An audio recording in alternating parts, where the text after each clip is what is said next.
Hi friends, എല്ലാ പ്രിയ കൂട്ടുകാർക്കും Bruce Lee P S സിയുടെ പുതിയൊരു വീഡിയോയിലേക്ക് സ്വാഗതം. അപ്പോൾ നമ്മളിന്ന് വന്നിരിക്കുന്ന നമ്മുടെ തിരുവനന്തപുരം LDC എക്സാം കഴിഞ്ഞ അറിഞ്ഞല്ലോ, LDC എക്സാം. അപ്പോൾ ഇനി വരാൻ പോകുന്ന LDCക്കാർക്ക് തീർച്ചയായിട്ടും നമ്മുടെ തിരുവനന്തപുരം LDCക്ക് കേട്ട ചോദ്യങ്ങളുടെ റിലേറ്റഡ് ഫാക്റ്റ് അല്ലെങ്കിൽ അത് ഏത് ഭാഗത്തു നിന്നാണ് എടുത്തിട്ടുള്ളത്, അതിന് കുറച്ച് ശേഷമുള്ള പോയിന്റുകളും, അതായത് നമ്മുടെ SCRT ടെക്സ്റ്റിലെ ഏതെങ്കിലും ഒരു ചാപ്റ്ററാണ് എടുത്തിട്ടുണ്ടെങ്കിൽ ആ ചാപ്റ്ററുമായി ഉള്ള ബാക്കിയുള്ള പോയിന്റ്സുകൾ കേൾക്കാൻ സാധ്യത ഏറെയാണ്. 95% എന്താണ് അങ്ങനെ ചോദിക്കാൻ സാധ്യത ഉണ്ട്. അപ്പം അതനുസരിച്ചുള്ള നമ്മളൊരു മുന്നൊരുക്കമായിട്ടാണ് നമ്മളിവിടെ ഇന്ന് ഈ ക്ലാസ് എടുക്കുന്നത്. നമ്മളിന്ന് നോക്കാമ്പോൾ നമ്മുടെ ബയോളജി എന്നുള്ള 3 ചോദ്യങ്ങളാണ്. ഓക്കെ, പേശികൾ, അസ്ഥിയുമായി ബന്ധിപ്പിക്കുന്ന യോജകകല ഏത്, അതുപോലെ ജൈവ വൈവിധ്യവുമായി ബന്ധപ്പെട്ടത്. അടുത്ത 36ാമത്തെ ചോദ്യമാണ് ദ്രാവക അവസ്ഥയിലുള്ള യോജക കലയ്ക്ക് ഉദാഹരണം. ഈ 3 ക്വസ്റ്റ്യനും നമ്മുടെ PSC എടുത്തിട്ടുള്ളത് നമ്മുടെ SCRT ടെക്സ്റ്റ് ബുക്കിൽ നിന്നാണ്. ഓക്കെ, SCRT ടെക്സ്റ്റ് ബുക്കിൽ നിന്ന് ഒരു പുസ്തകത്തിൽ നിന്നാണ്. ഏതാണ്? നമ്മുടെ 8ാം ക്ലാസ്. ഓക്കെ, 8ാം ക്ലാസ്സിലുള്ള പുസ്തകത്തിൽ നിന്നാണ് PSC ഈ 3 ക്വസ്റ്റ്യൻ എടുത്തിട്ടുള്ളത്. നമ്മുടെ 8ാം ക്ലാസ്സിലുള്ള സയൻസ് വിഭാഗത്തിൽ നിന്നുള്ള കോശജാലകങ്ങൾ എന്ന ക്വസ്റ്റ്യൻ എന്ന പാഠത്തിൽ നിന്ന്, കോശജാലകങ്ങൾ എന്ന പാഠത്തിൽ നിന്നാണ് 34ാമത്തെ ചോദ്യവും നമ്മുടെ 36ാമത്തെ ചോദ്യം എടുത്തിട്ടുള്ളത്. അതുപോലെ തന്നെ 35ാമത്തെ ചോദ്യം ഉള്ളത് SCRT ടെക്സ്റ്റ് ബുക്ക് 8ാം ക്ലാസ്സിൻ്റെ വൈവിധ്യം നിലനിൽപ്പ് എന്ന പാഠത്തിൽ നിന്നാണ്. ഓക്കെ, വൈവിധ്യം നിലനിൽപ്പ് എന്ന പാഠത്തിൽ നിന്നാണ് എടുത്തിട്ടുള്ളത്. അപ്പോൾ നമ്മൾ ആ പാഠം, ആ ചാപ്റ്റർ മുഴുവനായിട്ട് നമ്മൾ കംപ്ലീറ്റ് ആയിട്ട് ഇമ്പോർട്ടൻറ്റ് പോയിന്റുകൾ, ഇമ്പോർട്ടൻറ്റ് കീവേഡുകൾ നമ്മൾ നോക്കി പോവുകയാണ്. ക്ലാസ് ചിലപ്പോൾ അല്പം ലെങ്ത് കൂടുമായിരിക്കും, എന്നാലും നിങ്ങളൊന്ന് കേൾക്കണം, കാരണം അത്രയ്ക്ക് ഇമ്പോർട്ടൻ്റ് ആണ്, വെരി വെരി ഇമ്പോർട്ടൻ്റ് ആണ്. ഓക്കെ, അത്രയ്ക്കും ഇമ്പോർട്ടൻ്റ് ആണ് ചെയ്യുന്നത്. ഇപ്പം ചാപ്റ്റേഴ്സൊക്കെ കണ്ടുപിടിക്കാൻ അല്പം പാടുപെട്ടിട്ടുണ്ട്, എന്നാലും ജസ്റ്റ് നിങ്ങളൊന്ന് കമൻറ്റ് ബോക്സിൽ ഒന്ന് ഒരു കമൻറ്റൊക്കെ രേഖപ്പെടുത്തി അല്പം സന്തോഷമായിരിക്കും. അതുപോലെ ഒന്ന് ഷെയർ കൂടി ചെയ്യണം. നോക്കാം, അപ്പോൾ ഇതിൻ്റെ റിലേറ്റഡ് ഫാക്റ്റ് നോക്കാം. SCRT പോയിന്റുകൾ മാത്രമാണ് നമ്മൾ ചാപ്റ്റർ വൈസ് നോക്കി പോകുന്നത്. ആ ചാപ്റ്ററിലുള്ള ഇമ്പോർട്ടൻറ്റ് പോയിൻറ്റ്സ് നമ്മൾ ജസ്റ്റ് ഒന്ന് എഴുതിയിട്ടുണ്ട്, മാർക്ക് ചെയ്തിട്ടിട്ടുണ്ട്. അപ്പോൾ അവ നമുക്ക് പെട്ടെന്ന് ലൊക്കേറ്റ് ചെയ്യാൻ സിമ്പിളായിരിക്കും. അപ്പോൾ നമ്മൾ ചാപ്റ്ററിൻ്റെ പേരും ഇമ്പോർട്ടൻറ്റ് കീവേഡ്സും പോയിന്റുകളെല്ലാം പറഞ്ഞു പോകുന്നുണ്ട്. ഇമ്പോർട്ടൻ്റ് ആണ്, വെരി വെരി ഇമ്പോർട്ടൻ്റ് ആണ്. ഓക്കെ, നമുക്ക് വീഡിയോയിലേക്ക് കിടക്കാം. അപ്പം ഇതാണ് നമ്മുടെ ചാപ്റ്റർ, അധ്യായം 2 കോശജാലകങ്ങളാണ്. ഓക്കെ, കോശജാലകങ്ങളാണ് നമ്മുടെ പാഠത്തിൻ്റെ ചാപ്റ്ററിൻ്റെ പേര്.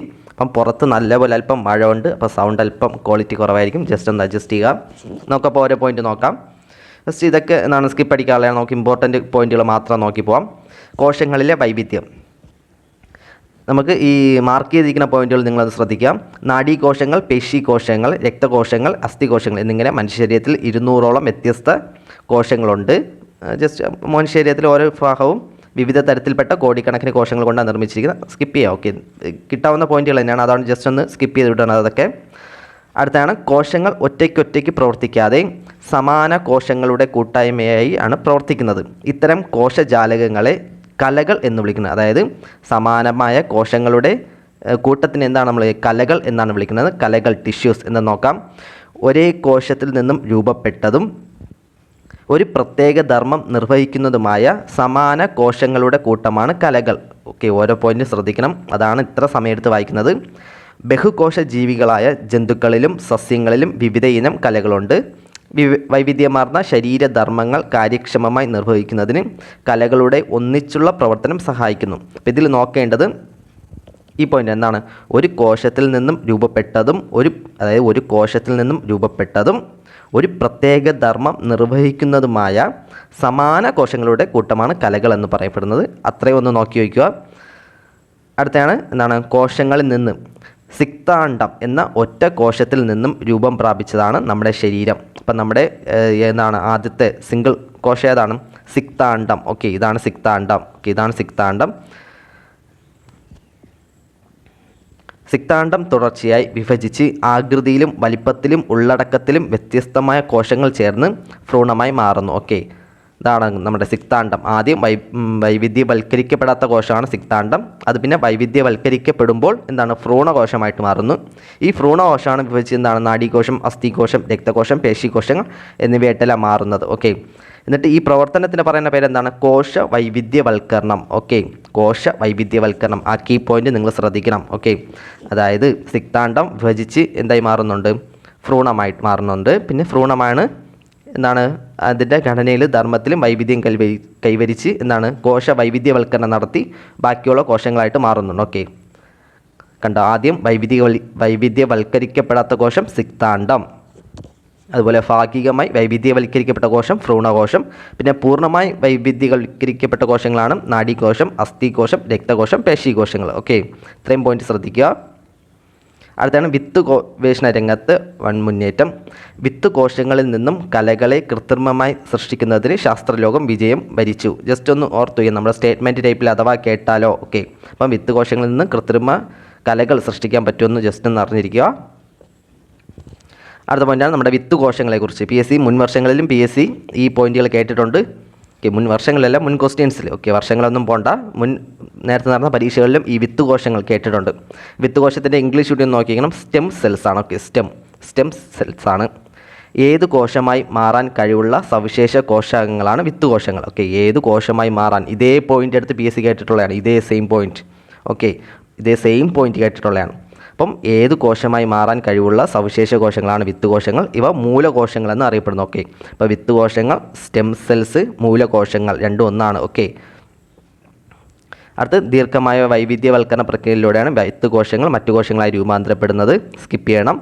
വിത്ത് കോശങ്ങൾക്ക് വിഭജനത്തിലൂടെ മറ്റു കോശങ്ങളായി മാറാനോ വിത്ത് കോശങ്ങൾ തന്നെയായി തുടരാനോ ഉള്ള കഴിവുണ്ട്. ഓക്കെ, വിത്ത് കോശങ്ങൾക്ക് ഒന്നേ വിഭജനത്തിലൂടെ വേറെ കോശങ്ങളായിട്ട് മാറാൻ പറ്റും, അല്ലെങ്കിൽ സെയിം വിത്ത് കോശമായിട്ട് തന്നെ തുടരാനുള്ള കഴിവുണ്ട്.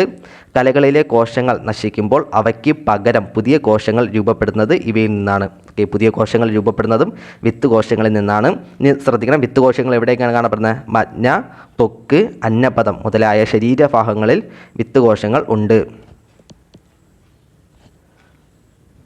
അടുത്തതാണ് രക്താർബുദം, പ്രമേഹം, പാർക്കിൻസൺ രോഗം എന്നിവയുടെ ചികിത്സയിലും കൃത്രിമ അവയവങ്ങളുടെ രൂപപ്പെടുത്തലിലും വിത്ത് കോശങ്ങൾ ഗവേഷണത്തിന് ഉപയോഗിക്കുന്നുണ്ട്. നോക്കണം, രക്താർബുദം, പ്രമേഹം, പാർക്കിൻസൺ രോഗം എന്നിവയുടെ ചികിത്സയ്ക്ക് വേണ്ടി വിത്ത് കോശങ്ങൾ ഉപയോഗിക്കുന്നുണ്ട്.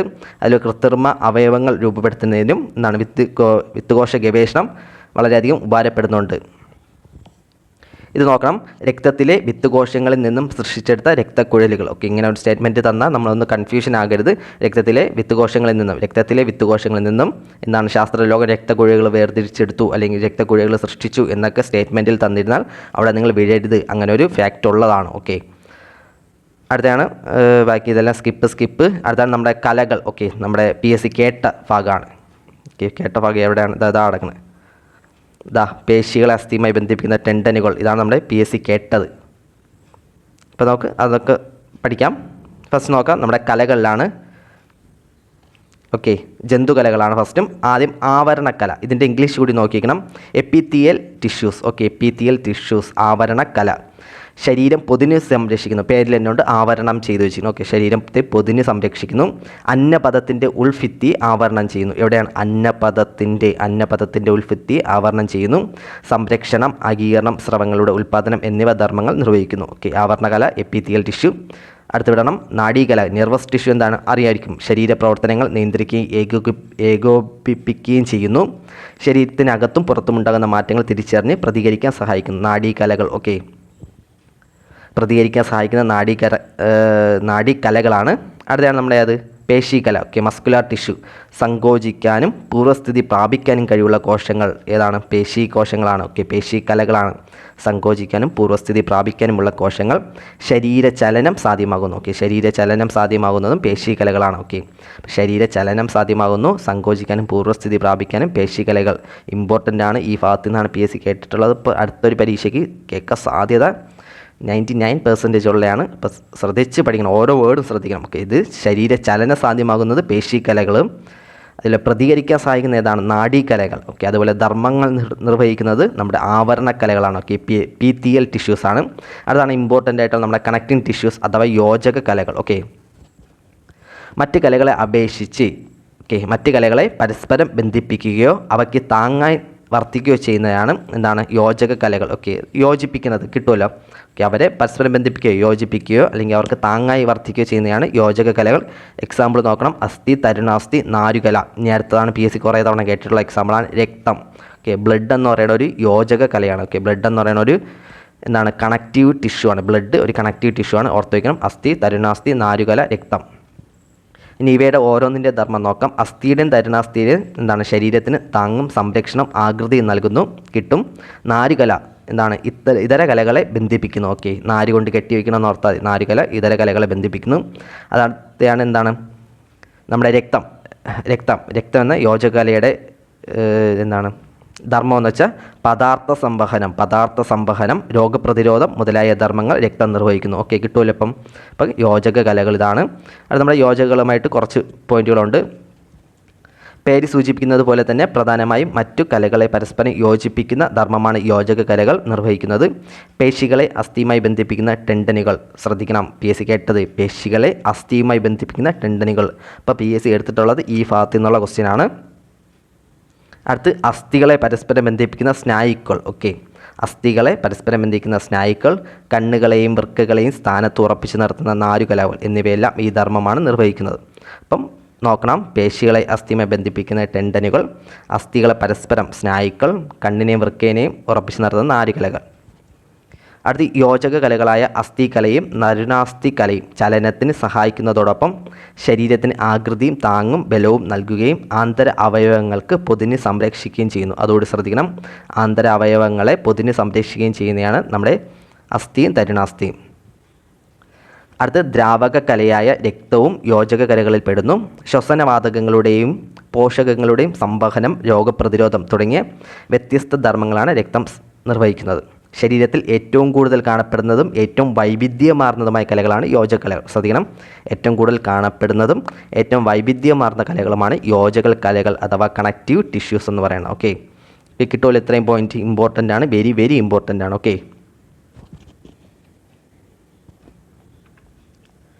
ഓക്കെ, അടുത്ത പോർഷനാണ്. അടുത്ത് നമ്മൾ പ്ലാന്റുമായി കുറച്ച് ബന്ധിപ്പിക്കുന്നു. എന്താണ് പ്ലാന്റ്സ്? ഓക്കെ, ചെടികളുമായി.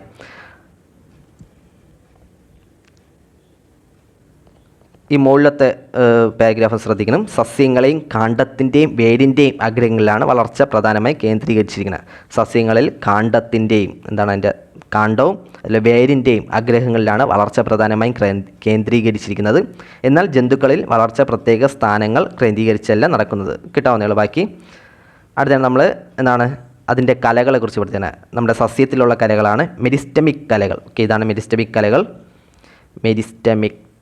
മെരിസ്റ്റമെറ്റിക് കലകൾ. ഓക്കെ, സസ്യങ്ങളിലെ കാണ്ഡത്തിൻ്റെയും വേരിൻ്റെയും അഗ്രസ്ഥാനങ്ങളിൽ കാണപ്പെടുന്ന പ്രത്യേക കോശങ്ങളാണ് മെരിസ്റ്റമിക കോശങ്ങൾ. ഇതാണ് അഗ്രസ്ഥാനം. ഇതിൻ്റെ കാണപ്പെടുന്നതാണ് മെരിസ്റ്റമിക കോശങ്ങൾ. ഇവിടെ ത്വരിതഗതിയിലുള്ള വിഭജനം സസ്യവളർച്ചയ്ക്ക് സാധ്യമാകുന്നു. ഓക്കെ, കാരണമാകുന്നു. അപ്പോൾ സസ്യവളർച്ചയ്ക്ക് പ്രധാനമായിട്ടും കാരണമാകുന്ന കല ഏതെന്ന് കേട്ടുകഴിഞ്ഞാൽ മെരിസ്റ്റമിക് കലകളാണ്. ഓക്കെ, ഇത് ജസ്റ്റ് ഒരു ഡയഗ്രാമൊക്കെ തന്നിട്ടുണ്ട്. നമ്മുടെ മെരിസ്റ്റമിക് കോശവും പൂർണ്ണ വളർച്ചയെത്തിയ കോശവും തമ്മിലുള്ള വ്യത്യാസമാണ്. ജസ്റ്റ് താരതമ്യ വലിയ ധർമ്മം, അത് പിന്നെ ചെറിയ ധർമ്മമാവുന്നു. പിന്നെ കട്ടി കുറഞ്ഞ പ്രാഥമിക ഭിത്തി, കട്ടി കൂടിയ ദ്വിതീയ ഭിത്തി, പ്രാഥമിക ഭിത്തി, അങ്ങനെയൊക്കെ വിഭജനം നടക്കുന്നു. ഇമ്പോർട്ടൻ്റ് അല്ല. നമുക്ക് താഴെയുള്ള പോയിന്റുകൾ നോക്കാം. മെരിസ്റ്റമിക് കലകളിൽ നിന്നാണ് വിവിധയിനം സസ്യങ്ങൾ രൂപപ്പെടുന്നത്. ഓക്കെ, സസ്യകലകൾ രൂപപ്പെടുന്നത് മെരിസ്റ്റമിക് കലകളിൽ നിന്നാണ്. ഓക്കെ, മെരിസ്റ്റമിക് കലകളിൽ നിന്നാണ് വിവിധ ഇനം സസ്യകലകൾ രൂപപ്പെടുന്നത്. പാരൻ കൈമ, കോളൻ കൈമ, സ്ക്ലീറൻ കൈമ, സൈലം, ഫ്ലോയം എന്നിവയാണ് വിവിധ ഇനം സസ്യകലകൾ. താഴോട്ട് നോക്കാം. ഇത് നമ്മൾ ഡിഫൈൻ ചെയ്ത് പഠിക്കുന്നുണ്ട്. ഇത് ജസ്റ്റ് ഒരു ഡയഗ്രാം നോക്കി വെച്ചാൽ ഏറ്റവും സെൻറ്റർ പോർഷനിലായിട്ടാണ് സൈലം, പിന്നെ ഫ്ലോയം, സ്ക്ലീറൻ കൈമ, ഔട്ടർ പാർട്ടിലോട്ടാണ് പാരൻ കൈമയും കോളൻ കൈമയും. ഓക്കെ, അത് ജസ്റ്റ് ഒന്ന് ഡയഗ്രാം ഓർത്ത് വയ്ക്കുക. സൈലം, ഫ്ലോയം, സ്ക്ലീറൻ കൈമ, പാരൻ കൈമ, ഏറ്റവും ഔട്ടർ വേർഡാണ് കോളൻ കൈമ. അടുത്ത നമ്മൾ സസ്യകലകളെക്കുറിച്ച് പഠിക്കുന്നത് പാരൻ കൈമ. നേരത്തെ പറഞ്ഞ കലകളെക്കുറിച്ച് വേണ്ടി പാരൻ കൈമയാണ്. ഏറ്റവും ലഘുഘടനയുള്ള കോശങ്ങൾ ചേർന്നാണ് പാരൻ കൈമ രൂപപ്പെടുന്നത്. ഓക്കെ, അതുപോലെ മൃദുവായ സസ്യഭാഗങ്ങൾ കാണപ്പെടുന്നു. പ്രകാശ സംശ്ലേഷണത്തിനും ആഹാര സംഭരണത്തിനും സഹായിക്കുന്നു. ഈ പാരൻ കൈമയും പ്രകാശവും ആ പാപ്പ വെച്ചൊന്ന് കണക്ട് ചെയ്ത് വയ്ക്കുക. കാലോട്ടും നമ്മൾ വേറെ കലകൾ പഠിക്കുന്നുണ്ട്, അപ്പോൾ അത് മാറിപ്പോവില്ല. പ്രകാശ സംശ്ലേഷണത്തിന് പാരൻ കൈമ, പാപ്പ. ഓക്കെ, പാപ്പ വെച്ച് കണക്ട് ചെയ്ത് വയ്ക്കുക. അതിൽ നമ്മുടെ പാരൻ്റ് അല്ലേ നമുക്ക് ഏറ്റവും ലഘുവായിട്ടുള്ള സിമ്പിളായിട്ടുള്ള സാധനം എന്ന് പറയുന്നത്. അപ്പം ലഘുഘടനയുള്ള കോശങ്ങളാണ് പാരൻറ്റ്. ഓക്കെ, പാരൻ കൈമയെന്ന് ഓർത്ത് വെച്ചാൽ മതി. അടുത്താണ് കോളൻ കൈമ. നമ്മുടെ ഷർട്ടിൻ്റെ കോളർ ഓർത്താൽ മതി. കോളർ അല്പം കട്ടി കൂടിയില്ലേ? ഓക്കെ, അല്പം കട്ടിയുള്ളതിൽ അത്രയേ ഉള്ളൂ. കോശഭിത്തിയുടെ മൂലകളിൽ മാത്രം കട്ടി കൂടിയ തരം കോശഭാഗങ്ങൾ. അപ്പോൾ കട്ടി കൂടിയ കോശതരം കോളൻ കൈമ. അത് ഈ ഡയഗ്നോസിസ് ശ്രദ്ധിച്ചാൽ മനസ്സിലാവും. കണ്ടോ, നമ്മുടെ ഇതൊരു സ്റ്റെമ്മായിട്ടൊരു സസ്യത്തിൻ്റെ കമ്പായിട്ട് കണക്കാക്കി അതിൻ്റെ ഔട്ടർ വേർഡില്ലേ, അപ്പോൾ അത് കുറച്ച് അല്പം കട്ടി വേണമായിരിക്കുമല്ലോ നോർമലായിട്ട്, എന്താ പുറത്തു നിന്നുള്ള എന്തെങ്കിലും ഒക്കെ തടയാൻ വേണ്ടി, എന്തെങ്കിലും അറ്റാക്കുകൾ തടയാൻ വേണ്ടി അല്പം കട്ടി കൂടിയ ഭാഗം വേണം. അപ്പോൾ അങ്ങനെ ജസ്റ്റ് ഓർത്താലും മതി കോളൻ കൈമ. അല്ലെങ്കിൽ ഞാൻ പറഞ്ഞ കോഡ് ഉപയോഗിച്ചത് എന്താണ്, നമ്മുടെ ഷർട്ടിൻ്റെ കോളർ അല്പം കട്ടി കൂടിയ ഭാഗമല്ലേ, അപ്പം ഭിത്തിയുടെ മൂലകളിൽ മാത്രം കട്ടി കൂടിയ തരം കോശങ്ങൾ ചേർന്നാണ് കോളൻ കൈമ. സസ്യങ്ങൾക്ക് വഴക്കവും താങ്ങും നൽകുന്നത് കോളൻ കൈമയാണ്. ഓക്കെ, വഴക്കവും താങ്ങും നൽകുന്നത് കോളൻ കൈമയാണ്. അടുത്തത് സ്ക്ലീറൻ കൈമ. കോശഭിത്തിയുടെ എല്ലാ ഭാഗത്തും ഒരുപോലെ കട്ടി കൂടിയ തരം കോശങ്ങളാണ്, എല്ലാ ഭാഗത്തും ഒരേപോലത്തെ കട്ടി കൂടിയ ഭാഗങ്ങളാണ് സ്ക്ലീറൻ കൈമ. സസ്യഭാഗങ്ങൾക്ക് താങ്ങും ബലവും സ്ക്ലീറൻ കൈമയാണ്. ഓക്കെ, അപ്പം വഴക്കവും താങ്ങും കോളൻ കൈമ. ഓക്കെ, കോളൻ കൈമ. അപ്പോൾ അതെങ്ങനെ മാറിപ്പോയിരിക്കും, കാരണം ഇവിടെ വഴക്കും താങ്ങും, ഇവിടെ താങ്ങും ബലവും. അപ്പോൾ നമുക്ക് എന്താണ്, ഈ കോളനിയിലുള്ളവരൊക്കെ എപ്പോഴും വഴക്കിടുമെന്ന് ഓർത്ത് വെച്ചാൽ ജസ്റ്റ് കണക്ട് ചെയ്യാൻ വേണ്ടിയാണ്. കോളനിയിലുള്ളവർ വഴക്കിടും, അപ്പോൾ വഴക്കവും താങ്ങവും കോളൻ കൈമ, താങ്ങും ബലവും സ്ക്ലീറൻ കൈമ. ഓക്കെ, മാറിപ്പോകരുത്, ഇമ്പോർട്ടൻ്റ് ആണ്. അടുത്താണ് സംവഹന കലകൾ. ഓക്കെ, സസ്യങ്ങളിലെ വേര് ആഗിരണം ചെയ്യുന്ന ജലവും ലവണവും ഇലകളിലേക്കും ഇലകളിൽ നിർമ്മിക്കപ്പെടുന്ന ആഹാരം വിവിധ ഭാഗങ്ങളിലേക്കും സംവഹനം ചെയ്യപ്പെടുന്നുണ്ട്. ഈ ധർമ്മം നിർവഹിക്കുന്നതിന് അനുയോജ്യമായ കോശങ്ങൾ ചേർന്ന് രൂപപ്പെട്ട പ്രത്യേക കലകളാണ് സംവഹന കലകൾ. പലതരം കോശങ്ങൾ ചേർന്ന് രൂപപ്പെട്ടവയാൽ ഇവ സങ്കീർണ കലകൾ എന്നറിയപ്പെടുന്നു. അപ്പോൾ സംവഹന കലകളാണ് സങ്കീർണ കലകൾ. നമ്മുടെ പ്ലാന്റിലുള്ളതാണ് കേട്ടോ, മനുഷ്യരീരത്തിലുള്ളതല്ല, നമ്മളെ സസ്യങ്ങളിലുള്ളതാണ്. അപ്പോൾ സങ്കീർണ കലകളുടെ മറ്റൊരു പേരാണ് സംവഹന കലകൾ. ഈ സംവഹന കലകൾ സങ്കീർണ കലകൾ എന്ന് വിളിക്കാൻ പ്രധാനപ്പെട്ട കാരണം പലതരം കോശങ്ങൾ ചേർന്നാണ് രൂപപ്പെട്ടിട്ടുള്ളത്. ഓക്കെ, പ്രധാനമായിട്ടും 2 തരം സങ്കീർണ കലകളാണുള്ളത്, അഥവാ സംവഹന കലകളാണ്, നമ്മുടെ സൈലവും ഫ്ലോയും. Okay, ആദ്യത്തെയാണ് xylem. നീണ്ട കോശങ്ങൾ ചേർന്ന് കുഴലുകളായി രൂപപ്പെട്ടിരിക്കുന്നു. നമ്മുടെ സൈലം PSC ആപ്പ് ഉണ്ടല്ലോ, ഓൺലൈൻ ഇൻസ്റ്റിറ്റ്യൂഷൻ. അപ്പോൾ അതോർത്ത് എന്താണ്, നീണ്ട നിരന്ന് സാറുമാരെ കൊണ്ട്, നമ്മുടെ മൻസൂർ അലി സാറ്, അങ്ങനെ കുറേ സാറുമാർ, ജെറിൻ സാറ്, ഇംഗ്ലീഷിലെ സാറ്, അങ്ങനെ കുറേ സാറുമാരെ കൊണ്ട്. അപ്പോൾ അങ്ങനെ ഒന്ന് ജസ്റ്റ് ഒന്ന് കണക്ട് ചെയ്തത് സൈലം. ഓക്കെ, നീണ്ട കോശങ്ങൾ നീണ്ട് നിവർന്ന് കിടക്കുന്നുണ്ട്, അപ്പം നീണ്ട കോശങ്ങൾ ചേർന്ന് കുഴലുകളായി രൂപപ്പെട്ടിരിക്കുന്നു.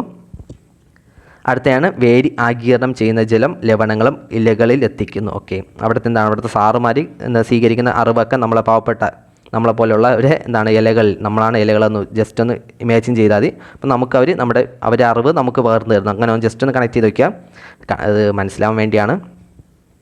വേറെ എന്തെങ്കിലും മാർക്കുണ്ടെങ്കിൽ നിങ്ങൾ അങ്ങനെ പഠിച്ചാലും മതി, ഞാൻ ജസ്റ്റ് ഒന്ന് പറഞ്ഞതേ ഉള്ളൂ. അടുത്തയാണ് ദൃഢമായ കോശഭിത്തിയുള്ള കോശങ്ങളായതിനാൽ സസ്യങ്ങൾക്ക് താങ്ങും ബലവും നൽകുന്നതും സൈലാണ്. ഓക്കെ, നീണ്ട കോശങ്ങൾ ചേർന്ന കുഴലുകളായി രൂപപ്പെട്ടിരിക്കുന്നു. വേര് ആഗിരണം ചെയ്യുന്നത് ജലവും ലവണം ഇലകളിൽ എത്തിക്കുന്നതാണ് സൈലത്തിൻ്റെ ഡ്യൂട്ടി.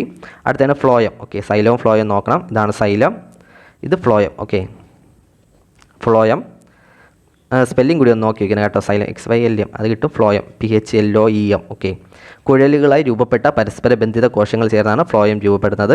ഇലകളിൽ തയ്യാറാക്കിയ ആഹാരം സസ്യത്തിൻ്റെ വിവിധ ഭാഗങ്ങളിൽ എത്തിക്കണം. ഓക്കെ, സൈലം ഇലകളിലേക്ക് കൊണ്ടുവന്നുണ്ട്, ഫ്ലോയം ഇലകളിൽ നിന്നുള്ള ആഹാരം വിവിധ ഭാഗങ്ങളിലേക്ക് എത്തിക്കുന്നു. അപ്പോൾ അത്രയാണ് അതിൻ്റെ പോയിൻറ്റുകൾ. ജസ്റ്റ് ഇനി വേറെ ഇമ്പോർട്ടൻറ്റ് പോയിൻ്റ് ഉണ്ടോ നോക്കട്ടെ.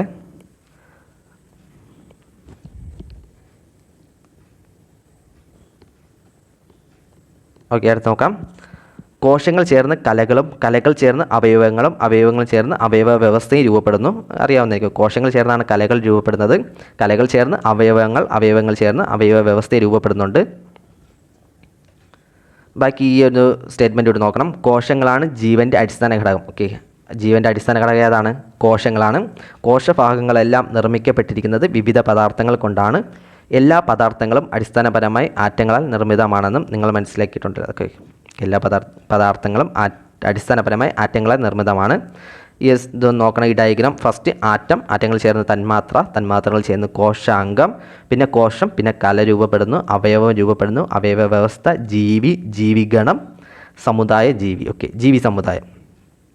ജസ്റ്റ് നോക്കിയ ആറ്റം, തന്മാത്ര, കോശാംഗം, കോശം, കല, അവയവങ്ങൾ ചേർന്ന അവയവ വ്യവസ്ഥ, ജീവിഗണം, ജീവി സമുദായം. ഓക്കെ, PSC എങ്ങനെ കേൾക്കുമെന്ന് പറയാൻ പറ്റില്ല.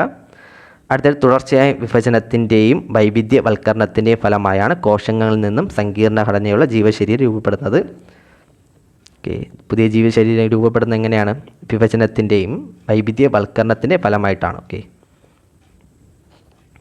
ബാക്കി ഇമ്പോർട്ടൻറ്റ് പോയിൻറ്റുകളൊന്നുമില്ല ഈ ചാപ്റ്ററിൽ. ഓക്കെ, അപ്പം നമ്മൾ 2 ക്വസ്റ്റ്യൻ പറഞ്ഞിരുന്നു. എന്താണ് നേരത്തെ പറഞ്ഞത്, ടെക്സ്റ്റ് ബുക്ക് പറഞ്ഞിരുന്നു. PSC ഈ ചാപ്റ്ററിൽ നിന്ന് 2 ചോദ്യം ചോദിച്ചതെന്നാണ് ഞാൻ പറഞ്ഞത്. നമുക്ക് 2 ചോദ്യങ്ങളും നിങ്ങൾക്ക് കണ്ടെന്ന് വിചാരിക്കുന്നു. എന്നാൽ ഞാൻ ഒന്നുകൂടെ ഒന്ന് പറഞ്ഞുതരാം. ഏതാണ് PSC കേട്ട 36ാമത്തെ ചോദ്യമാണ് ഇത്. ദ്രാവക കലയായ രക്തവും യോജക കലകളിൽ പെടുന്നു. ഓക്കെ, PSC കേട്ട എന്താണ്? ദ്രാവക അവസ്ഥയിലുള്ള യോജക കലയ്ക്ക് ഉദാഹരണം ഏതെന്നാണ്? രക്തം എന്നാണ്. അത് ഒരു ക്വസ്റ്റ്യൻ. PSC രണ്ടാമത് കേട്ടയാണ് ഏത്?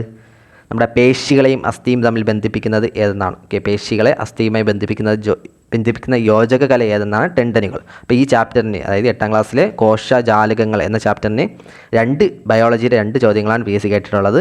നമുക്കപ്പോൾ അടുത്ത ചാപ്റ്റർ കൂടി ഒന്ന് നോക്കാം. അടുത്ത ക്വസ്റ്റ്യൻ കേട്ടിരിക്കുന്നത് നമ്മുടെ ചാപ്റ്റർ 13, 8ാം ക്ലാസ്സിൻ്റെ തന്നെ ബയോളജിയുടെ 13ാമത്തെ ചാപ്റ്റർ വൈവിധ്യം നിലനിൽപ്പിന് എന്ന ചാപ്റ്ററിൽ നിന്നാണ് PSC കേട്ടിട്ടുള്ളത്. ഓക്കെ, ഞാൻ ഇമ്പോർട്ടൻറ്റ് പോയിന്റുകൾ മാർക്ക് ചെയ്ത് വെച്ചിട്ടുണ്ട്. ജീവമണ്ഡലം, ബയോസ്ഫിയർ, ഭൂമിയിൽ ജീവൻ കാണപ്പെടുന്ന ഭാഗമാണ് ജീവമണ്ഡലം. അത് നോക്കണം. ഇത് ഭൗമോപരിതലത്തിലും അന്തരീക്ഷത്തിലും സമുദ്രത്തിനും അടിയിലും വ്യാപിച്ച് കിടക്കുന്നു. അപ്പോൾ ജീവമണ്ഡലം എന്ന് പറയുന്നത് സമുദ്രത്തിനടിയിലുണ്ട്, അന്തരീക്ഷത്തിലുണ്ട്, ഭൗമോപരിതലത്തിലുമുണ്ട്. ജസ്റ്റ് ഒന്ന് ഓർത്ത് വയ്ക്കുക. അടുത്താണ് അജീവീയ ഘടകങ്ങൾ. നമുക്ക് ജീവിക്കാൻ വേണ്ടി അജീവീയ ഘടകങ്ങളാണ്. ജീവനില്ലാത്ത ഘടകങ്ങൾ ഏതൊക്കെയാണ്? ജലം, വായു, സൂര്യപ്രകാശം, അതേപോലെ മണ്ണ്, ഇതൊക്കെയാണ്. അടുത്താണ് ഇക്കോളജി. ഓക്കെ, ജീവജാലങ്ങൾ തമ്മിലും ജീവജാലങ്ങളുടെയും അവയുടെ ചുറ്റുപാടും തമ്മിലുമുള്ള പരസ്പര ബന്ധത്തെക്കുറിച്ചുള്ള പഠനമാണ് ഇക്കോളജി. ഓക്കെ, ജീവജാലങ്ങളും അവയുടെ ചുറ്റുപാടും തമ്മിലുള്ള ബന്ധത്തെക്കുറിച്ചുള്ള പഠനമാണ് ഇക്കോളജി. വിവിധതരം ആവാസ വ്യവസ്ഥകൾ, ജീവികൾ തമ്മിലുള്ള ബന്ധങ്ങൾ, പരിസ്ഥിതി സംരക്ഷണം എന്നിവയെല്ലാം ഇതിൽ ഉൾപ്പെടുന്നുണ്ട്. നമുക്കപ്പോൾ ചാപ്റ്ററിലേക്ക് കിടക്കാം. ജീവലോകത്തിൻ്റെ പ്രാഥമിക ഊർജ്ജ സ്രോതസ് സൂര്യനാണ്. സിമ്പിളാണ്, അറിയാവുന്നതാണ്. സസ്യങ്ങൾ പ്രകാശ സംശ്ലേഷണത്തിലൂടെയാണ് പ്രകാശോർജ്ജം രാസോർജ്ജമാക്കി മാറ്റുന്നത്. ഓക്കെ, പ്രകാശോർജ്ജം രാസോർജ്ജമാക്കിയാണ് മാറ്റുന്നത്. അടുത്ത പോയിൻ്റാണ് പ്രകാശ സംശ്ലേഷണം നടത്തുന്ന സസ്യങ്ങളെ നമ്മൾ ഉൽപ്പാദകർ എന്നും, ഓക്കെ, പ്രൊഡ്യൂസേഴ്സ് എന്നാണ് പ്രകാശ സംശ്ലേഷണം നടത്തുന്ന സസ്യങ്ങളെ. നേരിട്ടോ അല്ലാതെയോ ഊർജ്ജത്തിനായി സസ്യങ്ങളെ ആശ്രയിക്കുന്നവ മറ്റ് ജീവികളെ ഉപഭോക്താക്കൾ എന്നും വിളിക്കുന്നു. ഓക്കെ, അപ്പോൾ ഉൽപ്പാദകരായി, ഉപഭോക്താക്കളായി. ഇനി അടുത്ത് നേരിട്ട് സസ്യങ്ങളെ ആശ്രയിക്കുന്ന ഉപഭോക്താക്കളെ പ്രാഥമിക ഉപഭോക്താക്കൾ. അതൊരു കാറ്റഗറി ഓഫ് ഡിവിഷനാണ്. അടുത്ത കാറ്റഗറി ഓഫ് ഡിവിഷനാണ് ഏത്? നേരിട്ട് സസ്യങ്ങളെ ആശ്രയിക്കുന്ന ഉപഭോക്താക്കളെ പ്രാഥമിക ഉപഭോക്താക്കളെന്നും, അതേപോലെ അവയെ ആഹാരമാക്കുന്നവയെ ദ്വിതീയ ഉപഭോക്താക്കളെന്നും, ദ്വിതീയ ഉപഭോക്താക്കളെ ആഹാരമാക്കുന്നത് തൃതീയ ഉപഭോക്താവെന്നും വിളിക്കുന്നു. ഓക്കെ, അപ്പോൾ ശ്രദ്ധിക്കേണ്ടത് പ്രാഥമിക ഉപഭോക്താക്കൾ എന്ന് പറയുന്നത് സസ്യങ്ങളല്ല, സസ്യങ്ങളെ ആഹാരമാക്കുന്ന ജീവികളെയാണ് നമ്മൾ പ്രാഥമിക ഉപഭോക്താക്കൾ എന്ന് പറയുന്നത്. പിന്നെ അങ്ങോട്ട് താഴോട്ട് അതേ ലെവലിൽ വരുന്നുണ്ട്. ഇതാണ് ഫുഡ് വെബൊക്കെ, ഇതൊക്കെ അറിയാമെന്നായിരിക്കും. ഓക്കെ, സമയം കളയാനില്ല നമ്മൾ ചുമ്മാ ആവശ്യമില്ലാതെ. അടുത്താണ് പോഷക തലങ്ങൾ. ഓക്കെ, പോഷണ തലങ്ങൾ ഇമ്പോർട്ടൻ്റ് ആണ്. PSC കേൾക്കുന്നതാണ് ഈ ചോദ്യങ്ങൾ. ഓക്കെ, ഡിഗ്രി ലെവലിൽ പോലും കേൾക്കുന്ന ചോദ്യങ്ങളാണ്. ട്രോപ്പിക് ലെവൽ അഥവാ പോഷണ തലങ്ങൾ എന്ന് പറയുന്നത്. ഭക്ഷ്യ ശൃംഖലയിലെ ഒരു ജീവിയുടെ സ്ഥാനത്തെ കുറിക്കുന്ന പദമാണ് പോഷണതലം. ഓക്കെ, പോഷണതലമാണ് ഒരു ജീവിയുടെ സ്ഥാനത്തെ കുറിക്കുന്നത്. അടുത്ത ഭക്ഷ്യ ശൃംഖലയിൽ ആരംഭിക്കുന്നത് സസ്യങ്ങളിൽ നിന്ന് ആകയാൽ അവയെ 1ാം പോഷണതലത്തിൽ ഉൾപ്പെടാം. അപ്പോൾ 1ാം പോഷണതലത്തിൽ വരുന്ന ഏത് ജീവികളാണ്? സസ്യങ്ങളാണ്. ശ്രദ്ധിക്കണം, 1ാം പോഷണതലത്തിൽ വരുന്നത് സസ്യങ്ങളാണ്. സസ്യങ്ങളിൽ നിന്നും നേരിട്ട് പോഷണം സ്വീകരിക്കുന്ന സസ്യാഹാരികളെ 2ാം പോഷണതലത്തിലും. ഇപ്പോൾ സസ്യങ്ങൾ 1ാം പോഷണതലത്തിലും സസ്യങ്ങളെ ആഹാരമാക്കുന്നവ 2ാം പോഷണതലത്തിലും, പോഷണത്തിനായി അവയെ ആശ്രയിക്കുന്ന മാംസാഹാരികളെ 3ാം പോഷണതലത്തിലും ഉൾപ്പെടാം. മാംസാഹാരികളെ ഇരയാക്കുന്ന ഇരപിടിയന്മാരാണ് 4ാം പോഷണതലത്തിലുള്ളത്. ഇപ്പോൾ 1ാം പോഷണതലത്തിൽ സസ്യങ്ങളും 4ാം പോഷണതലത്തിൽ ആരാണുള്ളത്? ഇരപിടിയന്മാരുമാണ്. അടുത്ത് ഇത് ഒന്നുകൂടി നോക്കണം, ഈ ഒരു ഫ്ലോ ചാർട്ട് കൂടി. നമ്മൾ പറഞ്ഞു 1ാമത്തെ പോഷണതലം എന്ന് പറയുന്നത് ഏതാണ്? സസ്യങ്ങളെന്നാണ് പറഞ്ഞത്. ഓക്കെ, ഇനി അകത്തുള്ള ഫ്ലോ ചാർട്ട് കൂടി നോക്കണം. എന്താണ്? സസ്യങ്ങളാണ് ഉൽപ്പാദകർ. ഓക്കെ, അടുത്തതാണ് സസ്യങ്ങളെ കഴിക്കുന്നതുകൊണ്ട് 2ാമത്തെ പോഷണതലത്തിൽ ആരാണ് പറഞ്ഞത്? സസ്യ ആഹാരികളാണ്. ഓക്കെ, 2ാം പോഷണതലത്തിൽ സസ്യാഹാരികൾ. ഈ സസ്യാഹാരികളാണ് ആരായിട്ട് പറഞ്ഞത്? പ്രാഥമിക ഉപഭോക്താക്കളായിട്ട് വരുന്നത്. അത് ഇവരെ കഴിക്കുന്ന ആരാണ്? 3ാമത്തെ പോഷണതലമാണ് മാംസാഹാരികളാണ്. മാംസാഹാരികളാണ് ദ്വിതീയ ഉപഭോക്താക്കൾ. ഇവയെ കഴിക്കുന്നതാണ് 4ാമത്തെ പോഷണതലം. എന്താണ്? മാംസാഹാരികളെ ഭക്ഷിക്കുന്നവർ. ഇവ തൃതീയ ഉപഭോക്താക്കളായിട്ട് വരുന്നു. ഓക്കെ, തൃതീയ ഉപഭോക്താക്കളായിട്ട് വരുന്നുണ്ട്. അടുത്തതെല്ലാം സ്കിപ്പ്. ഇതൊന്ന് ഫ്ലോ ചാർട്ട് നോക്കുക. പുൽച്ചെടീനെ പുൽച്ചാടി കഴിക്കുന്നുണ്ട്, പുൽച്ചാടീനെ തവള കഴിക്കുന്നുണ്ട്, തവളേനെ പാമ്പ്, പഴുന്ത്. ജസ്റ്റ് ഒന്ന് ഒരു ഫ്ലോ കിട്ടാൻ വേണ്ടിയാണ്. അടുത്താണ് ഈ സ്റ്റേറ്റ്മെൻറ്റ് നോക്കണം. ആവാസ വ്യവസ്ഥയിലെ പോഷണ തലങ്ങളുടെ എണ്ണവും പോഷണ തലത്തിലെ ജീവികളുടെ സ്ഥാനവും സ്ഥിരമല്ല. ശ്രദ്ധിക്കണം, ആവാസ വ്യവസ്ഥയിൽ പോഷണ തലങ്ങളുടെ എണ്ണവും അവയിലുള്ള ജീവികളുടെ ആ സ്ഥാനവും ഒരിക്കലും സ്ഥിരമല്ല. ഓക്കെ, അതായത് അവർ മാറിക്കൊണ്ടിരിക്കും എന്നാണ് ഒരു മീനിങ്. ഭക്ഷ്യ ശൃംഖലയുടെ സങ്കീർണതയ്ക്കും ദൈർഘ്യത്തിനും അനുസരിച്ച് അത് മാറിക്കൊണ്ടിരിക്കും. ഓക്കെ, മാറിക്കൊണ്ടിരിക്കുമെന്നാണ്. അടുത്ത് ഇതെല്ലാം സ്കിപ്പാണ്. സ്കിപ്പ്. അടുത്ത ഇതാണ് ജീവിബന്ധങ്ങൾ, ഇമ്പോർട്ടൻ്റ് ആണ്. ഇരപിടുത്തം എന്നാണ്. ഇരപിടുത്തം മനസ്സിലാവുമായിരിക്കും. ഒന്നിന് ഗുണകരം മറ്റേതിന് ദോഷവും ഇരപിടിയന്മാർ ഭക്ഷണമാക്കുന്നു. അതാണ് പരാദജീവിതം. പരാദജീവിതം ഏതാണ്? ഒന്നിന് ഗുണകരം മറ്റേതിന് ദോഷകരം. ഓക്കെ, ഒന്നിന് ഗുണകരം മറ്റേതിന് ദോഷകരം. പരാദം പോഷണത്തിനായി ആതിഥേയനെ ആശ്രയിക്കുന്നു. ഓക്കെ, ആതിഥേയനെ ആശ്രയിക്കുന്നു. എക്സാമ്പിളാണ് മാവും ഇത്തിൽക്കണ്ണി എക്സാമ്പിളാണ്. അടുത്ത മത്സരം രണ്ടിന് ദോഷകരമാണ്. ഓക്കെ, തുടക്കത്തിൽ രണ്ടിന് ദോഷകരം, പിന്നീട് ജയിക്കുന്നവയ്ക്ക് ഗുണകരം. അതാണ് മത്സരം. മ്യൂച്വലിസം രണ്ട് ജീവികൾക്കും ഗുണകരം. കമൻസലിസം PSC കുറേ തവണ കേട്ടിട്ടുള്ളതാണ്. ഒന്നിന് ഗുണകരം മറ്റേതിന് ഗുണമോ ദോഷമോ ഇല്ല. ഓക്കെ, മാവും മരവാഴിയാണ് കമൻസലിസത്തിന് എക്സാമ്പിൾ. ബാക്കിയുള്ള സ്കിപ്പ്. ഈ പോയിൻ്റ് നോക്കണം. അജീവീയ ഘടകങ്ങളുടെയും ജീവിയ പ്രതിപ്രവർത്തനങ്ങളുടെയും വൈവിധ്യം ഏറുംതോറും ആവാസ വ്യവസ്ഥ കൂടുതൽ സുസ്ഥിരമായി മാറുന്നു. ഓക്കെ, അജീവീയ ഘടകങ്ങളുടെയും ജീവിയ പ്രതിപ്രവർത്തനങ്ങളുടെയും വൈവിധ്യം ഏറുംതോറും ആവാസ വ്യവസ്ഥ കൂടുതൽ സുസ്ഥിരമായി മാറുന്നു. ബാക്കിയുള്ള സ്കിപ്പ് ഇതൊക്കെ. അടുത്ത ജൈവ വൈവിധ്യം. ഓക്കെ, ജൈവവൈവിധ്യം ഭൂമിയിൽ വസിക്കുന്ന വൈവിധ്യമാർന്ന മുഴുവൻ ജീവസമൂഹങ്ങളുടെയും അവയുടെ ആവാസ വ്യവസ്ഥകളും ചേരുന്നതാണ് ജൈവവൈവിധ്യം. ജൈവവൈവിധ്യത്തിൽ ആവാസ വ്യവസ്ഥകളുടെ വൈവിധ്യം, എക്കോസിസ്റ്റം ഡൈവേഴ്സിറ്റി, സ്പീഷീസുകളുടെ വൈവിധ്യം, ജനിതക വൈവിധ്യം എന്നീ തലങ്ങൾ ഉൾപ്പെടുന്നു. അപ്പോൾ ജൈവവൈവിധ്യത്തിൽ വരുന്നത് ആവാസ വ്യവസ്ഥകളുടെ ജൈവവൈവിധ്യം, സ്പീഷീസുകളുടെ വൈവിധ്യം, ജനിതക വൈവിധ്യം. Okay, genetic diversity. ജീവമണ്ഡലത്തിലെ ജൈവ സമ്പന്നത സൂചിപ്പിക്കുന്ന ഈ പദം ആദ്യമായി ഉപയോഗിച്ചത് 1985 വാൾട്ടർ ജി റോസനാണ്. അപ്പം ജൈവ വൈവിധ്യം, ബയോഡൈവേഴ്സിറ്റി എന്ന പദം ആദ്യമായി ഉപയോഗിച്ചതാരാണ്? വാൾട്ടർ ജി റോസനാണ്. ഓക്കെ, എന്ന ബ്രിട്ടീഷ് പ്രകൃതി ശാസ്ത്രജ്ഞനാണ്. 1985. ഇയർ ഇമ്പോർട്ടൻ്റ് അല്ല, പേരും ശ്രദ്ധിക്കണം. ഓക്കെ, ജൈവ വൈവിധ്യം വാൾട്ടർ ജി റോസനാണ്. ബാക്കിയെല്ലാം സ്കിപ്പ്. ഓക്കെ, അടുത്ത അവശ്യ വസ്തുക്കൾ ലഭ്യത. ഓക്കെ, ജസ്റ്റ് ഒന്ന് നോക്കണം. ഓക്കെ, വൈവിധ്യങ്ങളുടെ സേവനം, ജൈവ വൈവിധ്യങ്ങളുടെ സേവനം എന്തെന്ന് നോക്കണം. അത് എന്താണ്? അവശ്യ വസ്തുക്കളുടെ ലഭ്യത. ഏതൊക്കെയാണ് അവശ്യ വസ്തുക്കൾ? നമ്മുടെ ഭക്ഷണം, മരുന്ന്, ഇന്ധനങ്ങൾ, നിർമ്മാണ വസ്തുക്കൾ, ഇതെല്ലാം ജൈവ വൈവിധ്യങ്ങളുടെ സേവനത്തിൽ പറഞ്ഞാണ്. പിന്നീട് സാംസ്കാരിക സേവനങ്ങളാണ് സൗന്ദര്യാസ്വാദനം, വിനോദം, പഠനം, ആചാരാനുഷ്ഠാനങ്ങൾ. പാരിസ്ഥിതിക സേവനങ്ങൾ മണ്ണ് രൂപീകരണം, മണ്ണൊലിപ്പ് തടയൽ, ഓക്സിജൻ കാർബൺ ഡയോക്സൈഡ് സന്തുലനത, ശുദ്ധജല ലഭ്യത, വെള്ളപ്പൊക്ക നിയന്ത്രണം, കാലാവസ്ഥ നിയന്ത്രണം. ജസ്റ്റ് ഒന്ന് നോക്കി വയ്ക്കുക കേട്ടോ ഈ ഫ്ലോ ചാർട്ട്. PSC ഏത് തരത്തിലേക്ക് കേൾക്കും നമുക്ക് പറയാൻ പറ്റില്ല. അടുത്ത സഹായ സേവനങ്ങളാണ് പോഷക ചംക്രമണം, പരാഗണം, ജൈവ നിയന്ത്രണം, വിത്ത് വിതരണം. ഓക്കെ, ബാക്കിയെല്ലാം സ്കിപ്പ്. അടുത്താണ് എല്ലാ പ്രദേശത്തും കാണപ്പെടുന്ന പക്ഷികൾ. ആവാസ വ്യവസ്ഥയിലെ മാറ്റങ്ങൾ അതിവേഗം ഇരയാകുന്ന ജീവിവിഭാഗം എന്ന് കേട്ടിരുന്നാൽ അത് പക്ഷികളാണ്. ഓക്കെ, നമ്മൾ വിചാരിക്കും മീനായിരിക്കും, അല്ലെങ്കിൽ നമ്മൾ എന്താണ് ചെറിയ ഇൻസെക്റ്റുകൾ എന്നൊക്കെ വിചാരിക്കും, പക്ഷേ പക്ഷികളാണ്. ഓക്കെ, ആവാസ വ്യവസ്ഥയിലെ മാറ്റങ്ങൾക്ക് അതിവേഗം ഇരയാകുന്നത് ജീവിയാണ് പക്ഷികൾ. ഓക്കെ, അടുത്ത് നമ്മുടെ പശ്ചിമഘട്ടത്തെക്കുറിച്ചാണ്. അറബിക്കടലിന് സമാന്തരമായി 1500 കിലോമീറ്ററിലേറെ ദൈർഘ്യവും 1,00,00,000 ചതുരശ്ര കിലോമീറ്റർ വിസ്തൃതിയുമുള്ള ജൈവ വൈവിധ്യ സമ്പന്നമായ പ്രദേശമാണ് പശ്ചിമഘട്ടം. സഹ്യപർവ്വതം, സഹ്യാദ്രി തുടങ്ങിയ പേരുകളിൽ ഇവിടുത്തെ വനങ്ങൾ, പുൽമേടുകൾ, കാവുകൾ, ചതുപ്പ് നിലങ്ങൾ, നദികൾ, കുളങ്ങൾ മുതലായവ ആവാസ വ്യവസ്ഥകൾ സമൃദ്ധമാണ്. ബാക്കിയൊക്കെ അറിയാവുന്ന പോയിന്റുകളാണ്, അതാണ് സ്കിപ്പ് അടിക്കുന്നത്. സ്കിപ്പ്. അടുത്താണ് നമ്മുടെ വംശനാശം സംഭവിച്ചവയാണ്. നമ്മുടെ ഡോഡോ പക്ഷി, സഞ്ചാരിപ്രാവ്, കോഗ. ഓക്കെ, ഇതിൽ അമേരിക്കയിലാണ് സഞ്ചാരിപ്രാവുകൾ ഉണ്ടായിരുന്നെന്ന് ഓർക്കണം. അതുപോലെ തന്നെ ആഫ്രിക്കൻ തെക്കൻ ഭാഗങ്ങളിലുണ്ടായിരുന്നതാണ് കാട്ടു സീബ്ര ഇനമാണ് കോഗകൾ. ഓക്കെ, അടുത്ത നമ്മുടെ DDTയുമായി ബന്ധപ്പെട്ടാണ് നമ്മുടെ സൈലൻറ്റ് സ്പ്രിംഗ്. ഓക്കെ, PSC കുറേ തവണ കേട്ടിട്ടുള്ളതാണ്. DDT പോലുള്ള കീടനാശിനികൾ സൃഷ്ടിക്കുന്ന പാരിസ്ഥിതിക ആരോഗ്യ പ്രശ്നങ്ങൾ പ്രതിപാദിച്ച റേച്ചൽ കാർസൺ എന്ന അമേരിക്കൻ ഗവേഷക 1962 പ്രസിദ്ധീകരിച്ച ബുക്കാണ് നിശബ്ദ വസന്തം അഥവാ സൈലൻറ്റ് സ്പ്രിംഗ് എന്ന് പറയുന്നത്. ഓക്കെ, അപ്പോൾ നിശബ്ദ വസന്തത്തിൽ പ്രതിപാദിക്കുന്ന വിഷയം ഏതെന്ന് കേട്ടുകഴിഞ്ഞാൽ DDT ആണ്. നിശബ്ദ വസന്തം എഴുതിയത് 1962 റേച്ചൽ കാർസൺ ആണ്. അടുത്ത ഈ വേർഡ് കേട്ടിട്ടുണ്ട്, ഇൻസെക്റ്റ് ബോംബ് എന്ന ഓമന പേര് ഏതാണ്? നിശബ്ദ വസന്തത്തിലുള്ളതാണ് insect bomb. Okay, insect bomb എന്ന ഓമന പേരിൽ പെട്രോളിയം ഉൽപ്പന്നങ്ങളുമായി കലർത്തി DDT കൃഷിയിടങ്ങളിൽ വ്യാപകമായി സ്പ്രേ ചെയ്തതിലൂടെ ചെറു ജന്തുക്കളോടൊപ്പം പക്ഷികളും കൂട്ടത്തോടെ ചത്തൊടുങ്ങുന്നു. ഈ കാര്യം ആൻഡേഴ്സ് കാൾസൺ നിശബ്ദ വസന്തത്തിൽ ചൂണ്ടിക്കാട്ടി.